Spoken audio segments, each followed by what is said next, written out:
Всем привет, меня зовут Вика и добро пожаловать на мой канал. Сейчас я живу в Польше и заканчиваю здесь старшую школу. В конце данного учебного года я буду писать экзамены, по-польски это называется матура.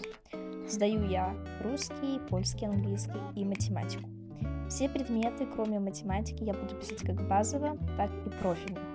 В данном видео я бы хотела показать вам, как я готовлюсь к пробным экзаменам, которые прошли у нас в начале декабря. Готовиться я начала уже в понедельник, так как в четверг и пятницу я писала английский и математику. Английский я писала 5 декабря, а математику 6. А также 9 числа и 17 декабря я писала базовый польский и профильный польский.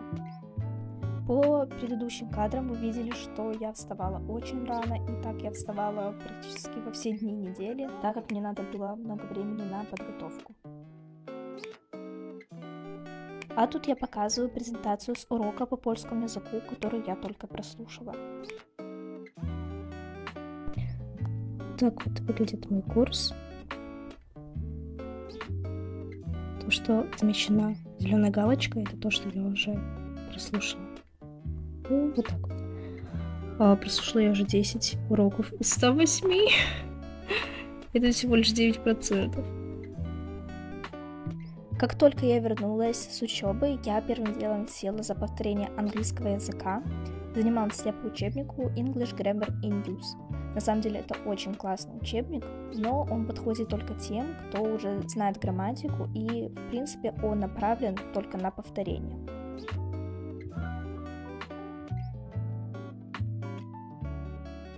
Сначала в учебнике я отметила темы, которые я не знаю или в которых я очень плохо разбираюсь, и начала с тех, что для меня кажется наиболее сложными. После английского я снова принялась за польский язык и делала таблицу. Сейчас 8:58, я надеюсь, вам видно. Я закончила делать польский. Да, я сегодня утром делала польский и сейчас тоже. Потому что уже через неделю пробный экзамен, и надо прям быстро все повторять. За повторением чего-то одного я повторяю много всего. Допустим, я делаю таблицу с мотивами, с какими-то главными идеями произведения, и я просто, если есть какая-то идея произведения, я к ней дописываю сразу несколько произведений, чтобы вот так вот было быстро. И вот сейчас же я делала таблицу главный герой, который. И то есть там все переписано, допустим, который терпел от невзаимной любви, который может быть, допустим, авторитетом и так далее. На самом деле там очень много всяких пунктов. Я сейчас сделала 12. Также сегодня я делала математику. По математике я делала задание с экзамена пробного, который был в конце ноября. Да, в конце ноября, 20 числа, где-то вот в этих числах.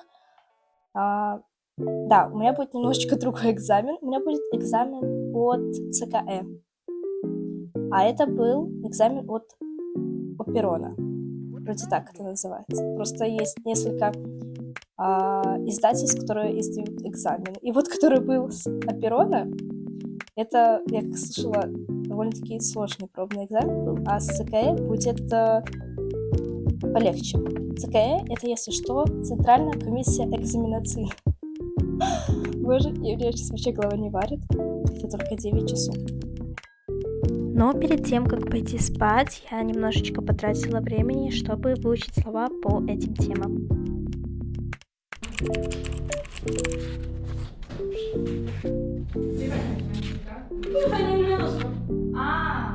Представляете, я сейчас только что 5 минут говорила в выключенный микрофон. У меня ничего не записалось. Да, я рассказывала о том, что мы на уроке делали пробный экзамен по английскому языку. Это, кстати, тот экзамен, которого нет в общем доступе в интернете, потому что издательство Оперон их не публикует. Но наша учительница, она их достала. Поэтому я немножечко хочу рассказать. Мы писали именно базовый английский, там вроде уровень А2, Б1, что-то вот такое вот в этом роде, и я скажу, что это очень легко. Но у меня были проблемы со слушанием, с аудированием. Дело в том, что я всю прошлую неделю я болела, и после болезни у меня пошли осложнения в том плане, что я слышу сейчас на процентов 40. И да, я могу даже в речи делать ошибки, потому что я себя практически не слышу, либо же слышу очень громко внутри своей головы, но это сейчас не важно. Просто как факт, у меня проблемы, и поэтому первое, второе, третье задание, которое связано со слушанием, я не знаю, как я их буду выполнять. Хотя первое я сделала 2 из 5. Надо было к определенному спикеру, человеку, который говорит, как бы подставить идею того, что он говорит. Да. Но проблема в том, что вот эти вот тексты, они очень сильно с собой связаны. И это проблема, потому что можно легко запутаться. А еще считаю то, что я когда слушаю, у меня все слышится как под водой, настолько я плохо слышу. Я из этого мало сделала. Хотя второе задание я сделала уже 5,6. То есть тут я еще прослушала, а вот уже третье задание я делала все правильно. Далее, с 4 по 7 задание у нас это чтение. Чтения, на самом деле, очень много. Очень большие тексты.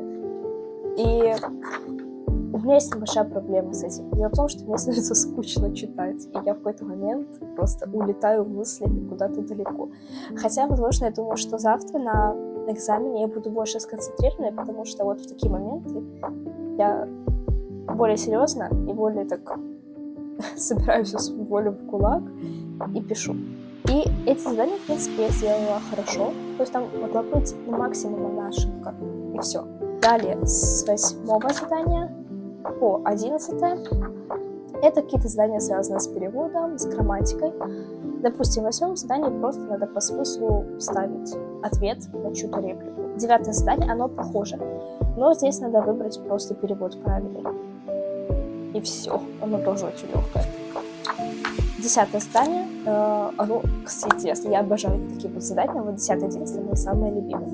В 10 задании надо вставить в 2 предложения одно слово. То есть должно быть одно слово, которое подходит первому ко второму предложению. Ну, либо уже их несколько. По смыслу тоже, кстати, легко. Такие абсолютно базовые слова и очень легко понять. И даже вот на расширенном английском я более-менее справляюсь с этим заданием. В 11 задании тоже обожаю, просто обожаю. Дано предложение, либо же 2 предложения. И далее идет одно слово. И далее, используя одно вот это слово, надо переделать, ну, вот это одно предложение или 2. Ну, тут одно на самом деле, а второе это предложение идет. Тоже no problem. Очень легко было. Ну и 12 задание это сочинение. Вернее, даже не сочинение, а письмо. Тоже очень легкое задание. И вот так вот выглядит мой текст. Честно, написала я его очень быстро, где-то за 35 минут. Возможно, даже, честно говоря, меньше, потому что я время сильно не считала. Отправила в чат GPT, он проверил, и по баллам это вышло вот так. То есть из 12 я получила 6. Конечно, я бы могла и лучше написать, просто я не сильно все тут исправляла, не писала сильно много умных слов. Так, чисто вот как пришло мне в голову, так и написала. И, конечно, в общей сложности за весь тест у меня вышло 78%.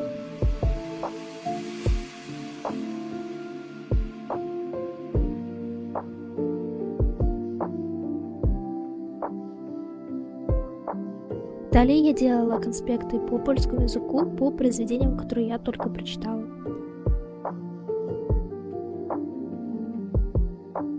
А также сделала проект по истории.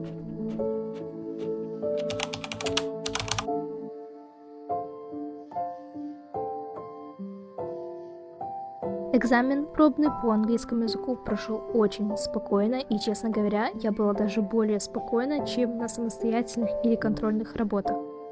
Далее наша учительница по польскому языку, которая, можно так сказать, экзамен проводила, за нами следила, немножечко рассказала того, что бы нам могло пригодиться на экзамене по польскому языку.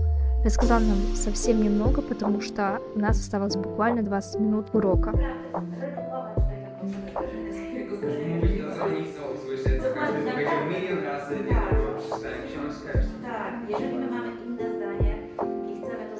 Экзамен был очень легкий.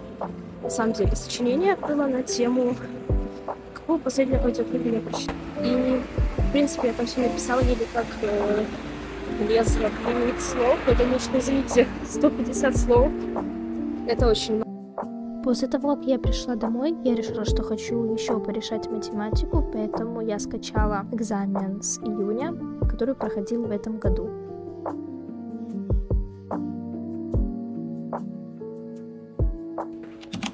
Все. Я написала пробный экзамен по математике. Я буквально в последние минуты додумалась, как делать третье задание. Додумалась, как делать третье задание. Оно настолько легкое. Вообще, это не было так сильно сложно, но сложнее, чем экзамен по английскому. Хотя вроде было нормально. Я надеюсь, хотя бы половину заданий я решила. Все будет нормально. Конечно, за это оценки не ставят. Я уже об этом вроде говорила. Но все равно хотелось бы получить хорошие результаты.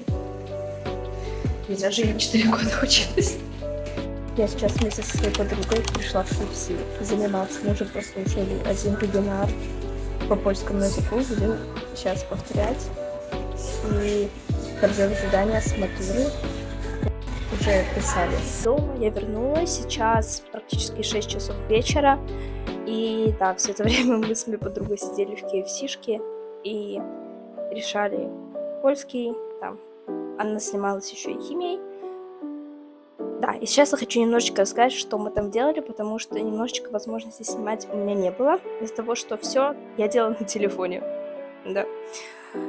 Ну, во-первых, когда мы только пришли, оказалось, у меня будет вебинар по польскому, подготовка к экзамену пробному, который у меня будет послезавтра. И я такая, вау, потому что я не знала, мне буквально вот пришло сообщение на телефон, что через 5 минут начинается вебинар. Поэтому мы посмотрели вебинар, как писать сочинение по аргументации, и далее просто сели заниматься своими делами.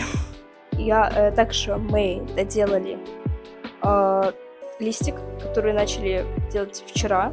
Я даже, кстати, не помню, снимала я это лет. Да, скорее всего, нет, я не снимала. Ну да, вчера мы начали делать листик, пробный экзамен по польскому, который был в ноябре от Аперона.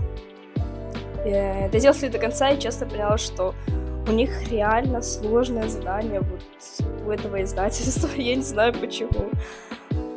Также я сделала кое-какие выводы, а именно то, что лучше начинать писать с аргументацией, потому что я литературу знаю более-менее хорошо, а хорошо, полностью идеально написанное сочинение — это 58% от всей оценки, поэтому я сделала такой вывод, что лучше я буду начинать писать с него, тем более у нас есть 4 часа, а за час я справлюсь. Вот я всегда очень быстро писала такие вот сочинения в лицее. Сейчас я тоже буду делать польский язык, потому что, в принципе, кроме польского у меня ничего нету. Я буду просто слушать лекции по литературе, там делать всякие заметки, повторять то, что я уже не помню, ну и так далее.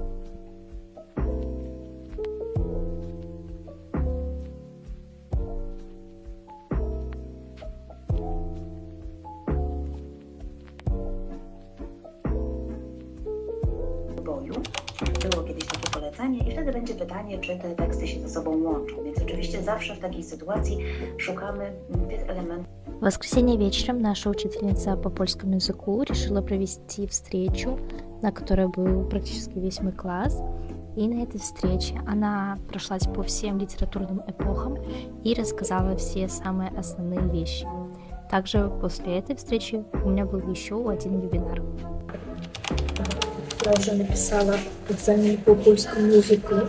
И честно хочу сказать, что он не настолько страшный, как я думала, потому что вчера, когда у нас было занятие повторения с нашей учительницей, то я прям вся тряслась, потому что у меня было ощущение, что половину терминов я просто-напросто не знаю. А сегодня я написала абсолютно все, я не выполнила только одно задание, просто потому что там была литература, которую я не помню, которую я хотела прочитать, но я не прочитала. И как итог я его не сделала. Но все остальное я сделала. И даже написала сочинение. Всем привет! Здрасте. Как я давно уже не записывала. Сегодня, кстати, 16 декабря. Вот, 16 декабря. Я уже забыла, какой месяц. 16 декабря. И завтра, 17 числа, я пишу профильный польский язык. Я честно, сейчас не знаю, какую мне эмоцию, честно говоря, показать. Потому что сначала хотела, сказать «е», а потом и у меня тут сейчас все вместе намешано. И да, кстати, хочу попросить вас не обращать внимания на то, что у меня на голове. Просто я пытаюсь сделать укладку. На свои волосы, которые выпрямятся у меня через пару минут, как я это только расплету. Честно, я даже не помню, записывала ли я, в принципе, реакцию и разбор моего экзамена по математике, потому что, я получила ответы. Мы математику писали вроде бы вторым, если я не ошибаюсь. Да, вторым, то есть мы писали английский, математика, польский. По английскому языку наша учительница получила уже, как это будет называть, официальные ответы, но она еще не проверила, потому что там сочинение, то есть, это сложно. Но математику просто проверьте все. И что ж, могу похвастаться тем, что у меня самый высокий балл в классе, а именно 78%. Самый маленький был 16%. И честно, считаю то, что я подготовилась к математике просто за день до этого вечером, порешав 2 экзамена, это вообще неплохо, честно говоря. Не решила я вообще, то есть 0 баллов. А где ответы? Наверное, это в конце. Не получила я ни одного балла, сейчас скажу по скольким заданиям. Только по 5 заданиям из 30 я не получила ни одного балла. Да. Если что, вот так вот выглядят все мои ответы, не знаю, надеюсь, вы увидите. То есть везде я нарисовала, там отметила, или это учитель отметил, я уже не помню, честно говоря. Но я очень сильно довольна. Считаю, что мне надо набрать по экзаменам 85, слушай, плюс. Это вообще неплохо. Но я даже не помню, нужна ли мне математика.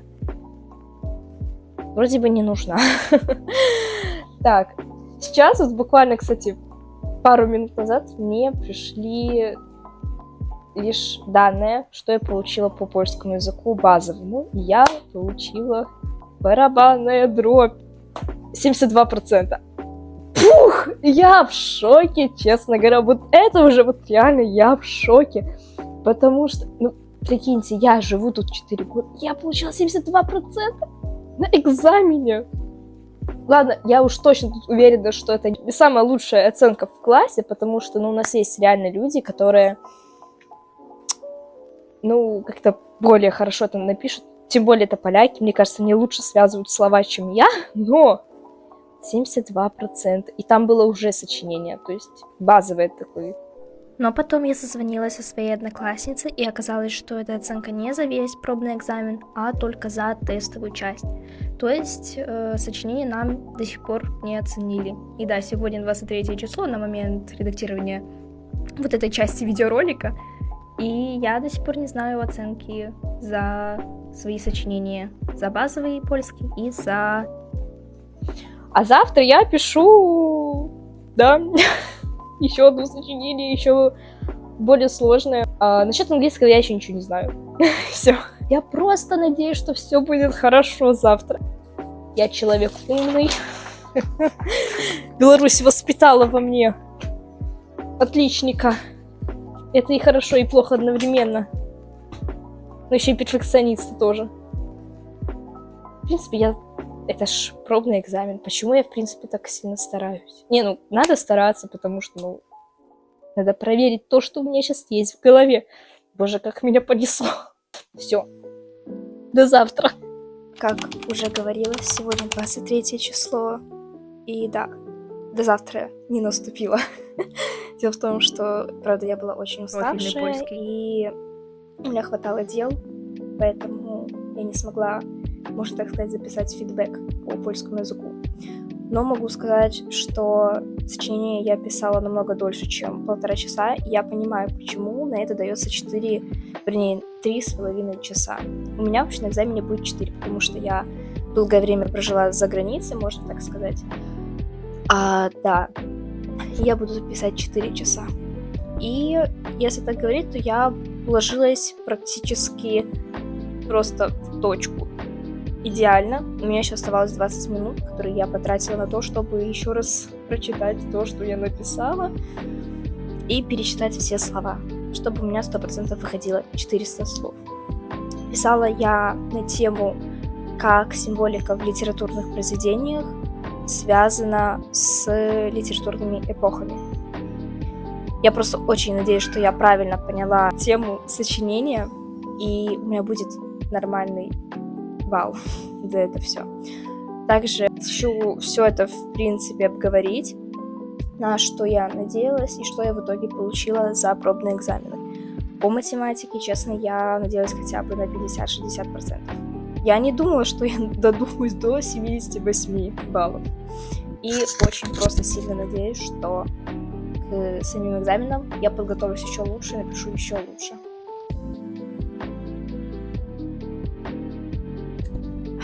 Вкусно. Английский язык. Кстати, да, я получила результаты по английскому языку.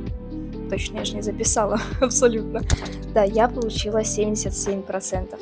Но я немножечко тупанула. Как сказать, немножечко. Я забыла решить одно задание, причем одно из самых моих любимых заданий. Так бы я получила 80% или 79%. Как-то вот так вот. И, честно, это немножечко низкий результат. Считаю, что на самом деле базовый английский, он достаточно легкий. А я буду писать профильный. То есть для меня более важный это профильный английский. И там мне надо получить хотя бы 80-90%. Ну а там как бы уровень B21, прошу заметить. Поэтому мне придется очень прям так налечь на английский язык и что-то сделать за эти 4 месяца. Да, до экзаменов осталось 4 месяца. Я в шоке. Польский язык. Как я уже говорила, оказалось, что нам пришли результаты только по тестовой части. И, честно говоря, я очень довольна, потому что, допустим, моя одноклассница, с которой я как раз-таки разговаривала, она сказала, что у нее 50%. Но при этом я могу сказать, что она не из тех, кто учится прям сильно плохо. Но она хорошистка, поэтому мне даже очень приятно. И она даже сделала мне комплимент, что я даже написала лучше, чем она, полька. Я, конечно, не хочу супер этим хвалиться, но просто я очень сильно довольна собой. И как-то не очень сильно хочу себя сравнивать даже со всеми. Там, чисто по своему уровню я очень довольна, потому что на самом деле тестовая часть, она такая, сложноватая. Там надо очень хорошо все понимать. Плюс некоторые произведения, они написаны довольно-таки странным польским языком, то ли каким-то старопольским, какие-то слова, которые просто в ежедневной жизни я не слышу. Поэтому я довольно-таки довольна. Да, то есть по сочинениям ничего не слышно. Я не хочу, честно говоря, сильно затягивать это видео, поэтому, скорее всего, оно выйдет, а уже результаты я где-то мельком скажу в последующих видео. Но, честно, я надеюсь за базовый польский сочинение хотя бы на 70%. Где-то так, давайте, ладно, 60%. А за профильный польский хотя бы 50%. Если будет больше, я не знаю, там 60, а то и 80, я буду прям в тотальном шоке, в хорошем смысле. И это будет означать, что мне надо будет просто хорошо налечь на терминологию, потому что даются хорошие баллы за использование вот таких вот умных слов, особенно в профильном польском. Вот эта терминология, она очень важна. А я даже не помню, использовала ли я какие-нибудь термины классные, крутые, типа я умная. Ну, да, вот как-то так. И еще пару слов хочу сказать, в принципе, насчет учебы в лицее. Я в шоке. Осталось 4 месяца, и уже потом конец. Блин, это довольно-таки странное ощущение на самом деле, потому что такое ощущение, будто я учусь всю свою жизнь. И в садике у меня был такой садик, где у нас были дополнительные занятия там по математике, плюс танцы. То есть там я тоже, можно сказать, училась. Потом в Беларуси я училась еще, грубо говоря, 10 лет. То есть 9 классов и еще подготовительный класс. Ну там, конечно, и садик был еще вместе с ним. Тут я учусь тоже 4 года. То есть я учусь, грубо говоря, в школе 13 лет. И вместо того, чтобы окончить школу в 18 лет, допустим, как некоторые мои бывшие одноклассники в Беларуси после 11 класса, я заканчиваю школу в том году, когда мне будет исполняться 20 лет. С одной стороны, это хорошо, с другой стороны, как-то ощущение, как будто я опаздываю за чем-то и за кем-то. Да и, в принципе, ощущение связано с тем, что все будет очень меняться, причем кардинально.